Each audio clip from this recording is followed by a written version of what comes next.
Hello and welcome back to Book Club. Tonight we are reading Chapter 6 of The Picture of Dorian Gray by Oscar Wilde. "I suppose you've heard the news, Basil," said Lord Henry that evening as Hallward was shown into a little private room at the Bristol where dinner had been laid for three. "No, Harry," answered the artist, giving his hat and coat to the bowing waiter. "What is it? Nothing about politics, I hope. They don't interest me. There is hardly a single person in the House of Commons worth painting, and many of them would be better for a little whitewashing." "Dorian Gray is engaged to be married," said Lord Henry, watching him as he spoke. Hallward started and then frowned. "Dorian is engaged to be married?" he cried. "Impossible!" "It is perfectly true." "To whom?" "To some little actress or other." "I can't believe it. Dorian is far too sensible." "Dorian is far too wise not to do foolish things now and then, my dear Basil." "Marriage is hardly a thing that one can do now and then, Harry." "Except in America," rejoined Lord Henry languidly. "But I didn't say that he was married. I said that he was engaged to be married. There is a great difference. I have a distinct remembrance of being married, but I have no recollection at all of being engaged. I am inclined to think that I never was engaged." "But think of Dorian's birth, and position, and wealth. It would be absurd for him to marry so much beneath him." "If you want him to marry this girl, tell him that, Basil. He is sure to do it then. Whenever a man does a thoroughly stupid thing, it is always from the noblest motives." "I hope the girl is good, Harry. I don't want to see Dorian tied to some vile creature who might degrade his nature and ruin his intellect." "Oh, she is better than good. She is beautiful," murmured Lord Henry, sipping a glass of vermouth and orange bitters. "Dorian says she is beautiful, and he is often not wrong about things of that kind. Your portrait of him has quickened his appreciation of the personal appearance of other people. It has had that excellent effect, among others. We are to see her tonight, if that boy doesn't forget his appointment." "Are you serious?" "Quite serious, Basil. I should be miserable if I thought I should ever be more serious than I am at the present moment." "But do you approve of it, Harry?" asked the painter, walking up and down the room, biting his lip. "You can't approve of it, possibly. It is some silly infatuation." "I never approve or disapprove of anything now. It is an absurd attitude to take toward life. We are not sent into the world to air our moral prejudices. I never take any notice of what common people say, and I never interfere with what charming people do. If a personality fascinates me, whatever mode of expression that personality selects is absolutely delightful to me. Dorian Gray falls in love with a beautiful girl who acts Juliet and proposes to marry her. Why not? If he wedded Messalina, he would be none the less interesting. You know I am not a champion of marriage. The real drawback to marriage is that it makes one unselfish, and unselfish people are colorless. They lack individuality. Still, there are certain temperaments that marriage makes more complex. They retain their egotism and add to it many egos. They are forced to have more than one life. They become more highly organized, and to be highly organized is, I should fancy, the objects of man's existence. Besides, every experience is of value, and whatever one might say against marriage, it is certainly an experience.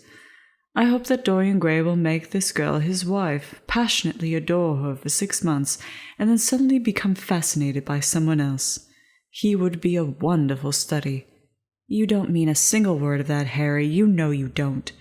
If Dorian's life were spoiled, no one would be sorrier than yourself. You are much better than you pretend to be." Lord Henry laughed. "The reason we all like to think so well of others is that we are all afraid of ourselves. The basis of optimism is sheer terror. We think that we are generous because we credit our neighbor with the possession of those virtues that are likely to be a benefit to us. We praise the banker that we may overdraw our account and find good qualities in the highwayman in hope that he may spare our pockets. I mean everything that I have said. I have the greatest contempt for optimism. As for a spoiled life, no life is spoiled but one whose growth is arrested. If you want to mar nature, you have merely to perform it. As for marriage, of course that would be silly, but there are other, more interesting bonds between men and women. I will certainly encourage them. They have the charm of being fashionable, but here is Dorian himself. He will tell you more than I can. My dear Harry, my dear Basil, you must both congratulate me, said the lad, throwing off his evening cape with its satin-lined wings and shaking each of his friends by the hand in turn. I have never been so happy. Of course it is sudden, all really delightful things are, and yet it seems to me to be the one thing I have been looking for all my life. He was flushed with excitement and pleasure, and looked extraordinarily handsome. I hope you will be very happy, Dorian, said Hallward, but I don't quite forgive you for not having let me know of your engagement. You let Harry know. And I don't forgive you for being late for dinner, broke in Lord Henry, putting his hand on the lad's shoulder, and smiling as he spoke. Come, let us sit down and try what the new chef here is like, and then you will tell us how it all came about. There is not really much to tell, cried Dorian, as they took their seats at the small round table. What happened is simply this. After I left you yesterday evening, Harry, I dressed, had some dinner at that little Italian restaurant in Rupert Street you introduced me to, and went down at 8 o'clock to the theatre. Sybil was playing Rosalind. Of course, the scenery was dreadful, and the Orlando was absurd, but Sybil, you should have seen her. When she came on in her boy's clothes, she was simply wonderful. She wore a moss-colored velvet jerkin with cinnamon sleeves, slim brown cross-gartered hose, and a dainty little green cap with a hawk's feather caught in a jewel, and a hooded cloak lined all with dull red. She had never seemed to me more exquisite. She had the delicate grace of that tonograph figure you have in your studio, Basil. Her hair clustered round her face like dark leaves around a pale rose. As for her acting, well, you shall see her tonight. She is simply a born artist. I sat in that dingy box absolutely enthralled. I forgot that I was in London in the 19th century. I was away with my love in a forest that no man had ever seen. After the performance was over, I went behind and spoke to her. As we were sitting together, suddenly there came into her eyes a look I had never seen there before. My lips moved towards hers. We kissed each other. I can't describe to you what I felt at that moment. It seemed to me all my life had been narrowed to one perfect point of rose-colored joy. She trembled all over and shook like a white narcissus. She flung herself on her knees and kissed my hands. I felt that I should not tell you all this, but I can't help it. Of course our engagement is a dead secret. She has not even told her own mother. I don't know what my guardians will say. Lord Radley is sure to be furious. I don't care. I should be of age in less than a year, and then I could do what I like. I have been right, Basil, haven't I? To take my love out of poetry and to find my wife in Shakespeare's plays? Lips that Shakespeare taught to speak have whispered their secret in my ear. I have had the arms of Rosalind around me, and I kissed Juliet on the mouth. Yes, Dorian, I suppose you were right, said Hallward slowly. Have you seen her today? Asked Lord Henry. Dorian Gray shook his head.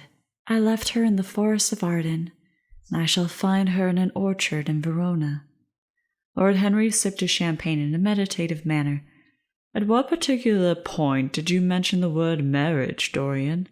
And what did she say in answer? Perhaps you forgot all about it. My dear Harry, I did not treat it as a business transaction, and I did not make any formal proposal. I told her that I loved her. She said she was not worthy to be my wife. Not worthy? Why, the whole world is nothing to me compared to her. Women are wonderfully practical, murmured Lord Henry. More practical than we are. In situations of that kind, we often forget to say anything about marriage, and they always remind us. Hallward laid his hand upon his arm. Don't, Harry. You have annoyed Dorian. He is not like other men. He would never bring misery upon anyone. His nature is too fine for that. Lord Henry looked across the table. Dorian is never annoyed with me, he answered. I asked the question for the best reason possible, for the only reason, indeed, that excuses one for asking any question. Simple curiosity. I have a theory that it is always the women who propose to us, and not we who propose to the women, except, of course, in the middle-class life. But then the middle classes are not modern." Dorian Gray laughed and tossed his head. "You are quite incorrigible, Harry, but I don't mind. It is impossible to be angry with you. When you see Sybil Vane, you will feel that the man who could wrong her would be a beast without a heart. I cannot understand how anyone can wish to shame the thing he loves. I love Sybil Vane. I want to place her on a pedestal of gold and to see the whole world worship the woman who is mine. What is marriage? An irrevocable vow. You mock it for that. Ah, don't mock. It is an irrevocable vow that I want to take. Her trust makes me faithful. Her belief makes me good. When I am with her, I regret all that you have taught me. I become different from what you have known me to be. I am changed, and the mere touch of Sybil Vane's hand makes me forget you and all your wrong, fascinating, poisonous, delightful theories." "And those are?" asked Lord Henry, helping himself to some salad. "Oh, your theories about life, your theories about love, your theories about pleasure, all your theories, in fact, Harry." "Pleasure is the only thing worth having a theory about," he answered in his slow, melodious voice. "But I am afraid I cannot claim my theory as my own. It belongs to nature, not to me. Pleasure is nature's test, her sign of approval. When we are happy, we are always good. But when we are good, we are not always happy." "Ah, but what do you mean by good?" cried Basil Hallward. "Yes," echoed Dorian, leaning back in his chair and looking at Lord Henry over the heavy clusters of purple-lipped irises that stood in the center of the table. "What do you mean by good, Harry?" "To be good is to be in harmony with one's self," he replied, touching the thin stem of his glass with his pale, fine-pointed fingers. "Discord is to be forced to be in harmony with others. One's own life, that is the important thing. As for the lives of one's neighbors, if one wishes to be a prig or a Puritan, one can flaunt one's moral views about them, but they are not one's concern. Besides, individualism has really the higher aim. Modern morality consists in accepting the standard of one's age. I consider that for any man of culture to accept the standard of his age is a form of the grossest immorality."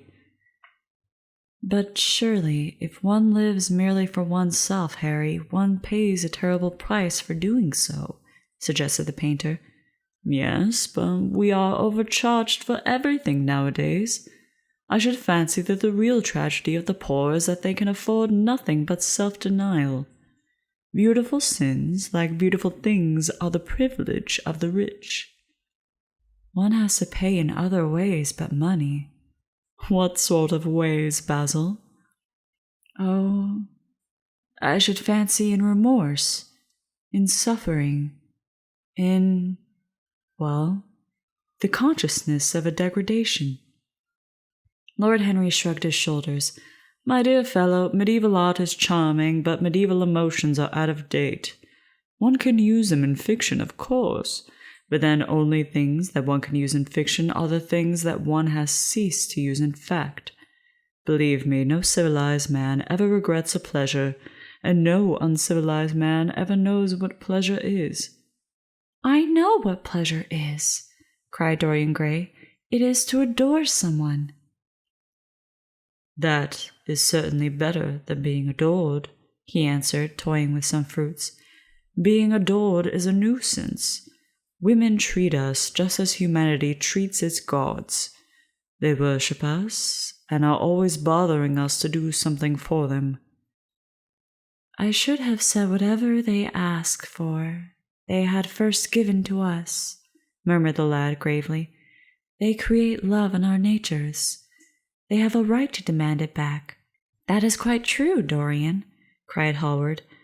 "Nothing is ever quite true," said Lord Henry. "This is," interrupted Dorian. "You must admit, Harry, that women give to men the very gold of their lives." Possibly, he sighed. But they invariably want it back in such very small change. That is the worry. Women, as some witty Frenchman once put it, inspire us with a desire to do masterpieces and always prevent us from carrying them out. Harry, you are dreadful. I don't know why I like you so much. You will always like me, Dorian, he replied. Will you have some coffee, you fellows? Waiter, bring coffee. And fine champagne, and some cigarettes. No, don't mind the cigarettes, I have some. Basil, I can't allow you to smoke cigars. You must have a cigarette. A cigarette is the perfect type of perfect pleasure. It is exquisite, as it leaves one unsatisfied. What more can one want? Yes, Dorian, you will always be fond of me. I represent to you all the sins you never had the courage to commit. What nonsense you talk, Harry, cried the lad, taking a light from a fire-breathing silver dragon that the waiter had placed upon the table. Let us go down to the theatre. When Sybil comes on stage, you will have a new idea of life. She will represent something to you that you have never known. I have known everything, said Lord Henry, with a tired look in his eyes. But I am always ready for a new emotion. I am afraid, however, that for me, at any rate, there is no such thing. Still, your wonderful girl might thrill me. I love acting. It is so much more real than life. Let us go. Dorian, you will come with me. I am so sorry, Basil. There is only room for 2 in the brougham. You must follow us in a hansom. They got up and put on their coats, sipping their coffee, standing. The painter was silent and preoccupied. There was a gloom over him. He could not bear this marriage, and yet it seemed to him to be better than many other things that might have happened. After a few minutes, they all passed downstairs. He drove off by himself, as had been arranged, and watched the flashing lights of the little brougham in front of him. A strange sense of loss came over him. He felt that Dorian Gray would never again be to him all that he had been in the past. Life had come between them. His eyes darkened, and the crowded, flaring streets became blurred to his eyes. When the cab drew up to the theatre, it seemed to him that he had grown years older. Tomorrow I'll see you for Chapter 7. Good night.